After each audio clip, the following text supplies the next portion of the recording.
22 अप्रैल 2025। खुदाया, कहाँ पे है आपका बेटा, कहाँ पे है? एक ऐसी तारीख जो हम कभी नहीं भूल पाएंगे। मेरे पति का बच्चा लो। हम बचा देगा, कोई बात नहीं भाई, तो करेंगे फोन।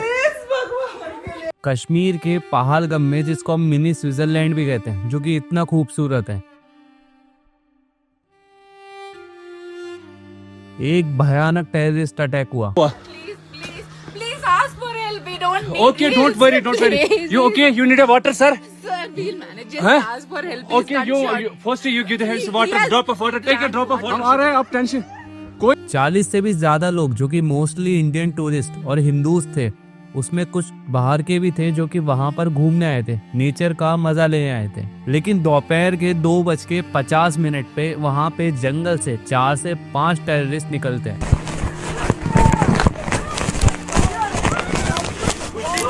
जो कि फुली हथियारों के साथ थे। उन्होंने मिलिट्री स्टाइल यूनिफॉर्म पहना हुआ था और वो वहां आते हैं और टूरिस्ट पर फायरिंग करना शुरू कर देते हैं। और वहां पर सिर्फ एक सवाल पूछा गया, तुम हिंदू हो या मुस्लिम? अपने आप बोले ना मुझे। यहाँ पर थी, क्या बोलते, भेलपुरी खाने से मेरा पति साइड में था, एक इंसान है, उसने उसको गोली मार दी। यहाँ पे उसने बोला कि ये शायद मुस्लिम नहीं है, उसने उसको गोली मार दी। कुछ से कलमा भी सुनवाया गया और कुछ से रिलीजन भी कंफर्म कराए गए, ताकि पता लग सके कि वो हिंदू है या मुस्लिम। और जो भी नॉन मुस्लिम थे, स्पेशली हिंदूज, उनको वही मार दिया गया। अब बेटा आप यहाँ पे रहो, हम साथ में। मैडम, ये जो भीड़ साहब है, प्रेशर, आप टेंशन मत लो। मेरे पति का बच्चा लो। हम बचा देगा, कोई बात नहीं भाई, तो करेंगे फोन। Please, भगवान के लिए। ज्यादातर विक्टिम्स हिंदूज थे। आई विटनेस पल्लवी, जो कि कर्नाटका से थी, पल्लवी बताती है कि पल्लवी के हस्बैंड को उसके आंखों के सामने मार दिया गया और पल्लवी को ये कहकर छोड़ दिया गया, जाओ इस बात को मोदी को बताओ, go tell this to Modi. लोग जमीन पर खून में भीगे हुए थे, कुछ मदद के लिए चिल्ला रहे थे। वहाँ के लोकल्स ने उनको हॉस्पिटल तक पहुँचाने की थोड़ी मदद की। तभी आर्मी के हेलीकॉप्टर्स वहां पर आ गए और इमरजेंसी सर्विस को तुरंत बुलाया गया। और इस अटैक की जिम्मेदारी ली है द रेजिस्टेंट फ्रंट ने, जो कि लश्कर-ए-तैयबा का एक स्मॉल पार्ट है। पीएम मोदी ने सऊदी अरेबिया की ट्रिप को कैंसिल करके एक इमरजेंसी मीटिंग बुलाई। पहलगाम, श्रीनगर जैसे शहरों में कैंडल मार्च हुआ। गवर्नमेंट है जम्मू एंड कश्मीर की, हम उनसे पुरजोर मजम्मत करते हैं कि उनसे इल्तिजा रिक्वेस्ट करते हैं कि जिसने भी ये हमला किया है, कातिल को जल्द से जल्द पेश किया जाए। हमले की पुरजोर मजम्मत करते हैं।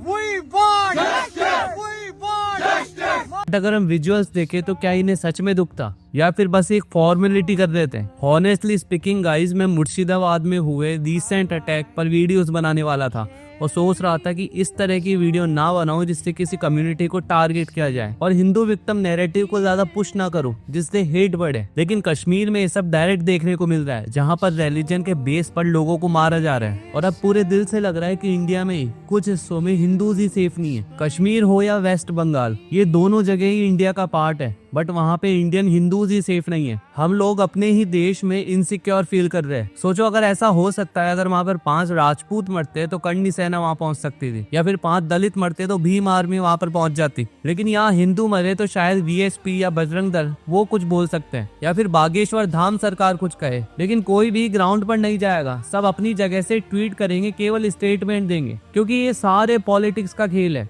और इस पूरे पॉलिटिक्स के खेल में एक इनोसेंट हिंदू मर रहा है। इनको आपसे बिल्कुल फर्क नहीं पड़ता है कि आप सेफ हो या नहीं। आप अपने ही देश में बिल्कुल भी सेफ नहीं हो यार। हर कुछ सालों में कश्मीर में ऐसी घटनाएं देखने को मिलती है, लेकिन जम्मू में आपको ऐसे अटैक्स देखने को नहीं मिलेंगे, क्योंकि वहाँ पर मुस्लिम पॉपुलेशन बहुत कम है। वेस्ट बंगाल में भी जब हिंदूज के खिलाफ हिंसा हुई थी तो वो उसी एरिया में हुई थी जहाँ पर मुस्लिम पॉपुलेशन ज्यादा थी। तो क्या ये सच में कोइंसिडेंस है? साफ दिख रहा है कि Hindus are not safe at Muslim populated areas. लेकिन ऐसी जगह जहाँ पर हिंदू मेजोरिटी है, क्या वहाँ पर कभी ऐसा इंसिडेंट सामने आया कि धर्म के नाम पर मुस्लिमों को मार दिया गया? फिलहाल के लिए मैं यही कहना चाहूंगा कि सब कुछ हमारे कंट्रोल में नहीं होता, तो अगर पॉसिबल हो तो अवॉइड करो ऐसे स्टेट और ऐसी सिटीज को जहाँ पर सेफ्टी ही क्वेश्चनेबल हो, क्योंकि इलेक्शन के टाइम पर सरकार आपको सेफ फील करवाएगी, बट एक्चुअल एक्शन कभी नहीं होगा। और अगर आप देखो तो पिछले कुछ इंसिडेंट्स के लोगों को अब तक कोई सजा नहीं मिली है। मुझे बहुत दुख है इस पूरी घटना का, और खासकर उन लोगों का जो ये सोचकर घूमने गए थे कि हम इंडिया में हैं। होप हमारी गवर्नमेंट, प्राइम मिनिस्टर मोदी इसके लिए कुछ